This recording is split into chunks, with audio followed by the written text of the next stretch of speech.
Hi everyone, জিসমিনস cooking recipe চ্যানেলে আপনাদের স্বাগতম।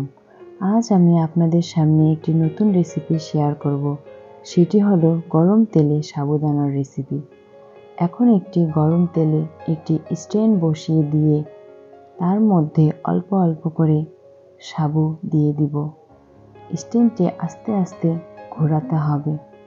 ঘোরাতে ঘোরাতে সাবুগুলো ফুলে উঠবে উপরের দিকে। ভালোভাবে ঘুরিয়ে ঘুরিয়ে সাবুদানাগুলো ভেজে নেব। ফুটন্ত গরম তেলে সাবুদানাগুলো দিলে তা দ্বিগুণ হয়ে ফুলে উঠবে। এবার ভালোভাবে একটি চামচ দিয়ে নেড়েচেড়ে এগুলো বাটির মধ্যে ঢেলে নেব তেল ঝরিয়ে। ভিডিওটি না টেনে অবশ্যই প্রথম থেকে আমার ভিডিওটি দেখার চেষ্টা করুন। চমৎকার একটি রেসিপি এই সাবুদানার রেসিপিটি। আমার পরিবারের সকল সদস্যদের এই রেসিপিটা খুবই পছন্দের। আমাকে এই রেসিপিটা প্রায় তৈরি করতে হয়। এটি যেমন মুচমুচে, দেখতেও খেতেও লোভনীয়, খেতে অনেক সুস্বাদু হয়। আমি আরও কিছু সাবুদানা গরম তেলে একই প্রসেসে ভেজে নিলাম। ভেজে নিয়ে আমি এগুলো আবার সেই বাটিতে তুলে নিলাম। এবার আবার সেই স্ট্যান্ডটি বসিয়ে দিয়ে গ্রেট করা কিছু আলু আমি ভালোভাবে ধুয়ে পরিষ্কার করে পানি ঝরিয়ে নিয়েছি। এবার ওই স্ট্যান্ডে কিছুটা আলু দিয়ে মুচমুচে করে সোনালি কালার করে ভেজে নিব।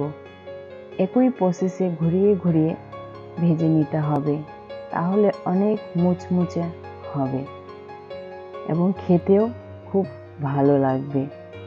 এটি আপনারা 6 মাস পর্যন্ত এয়ারটাইট বক্সে সংরক্ষণ করে খেতে পারবেন। এয়ারটাইট বক্সে এটি দীর্ঘদিন পর্যন্ত মুচমুচে থাকবে। এবার কিছুটা কাজু বাদাম, কিছুটা কাঠবাদাম ও কিছুটা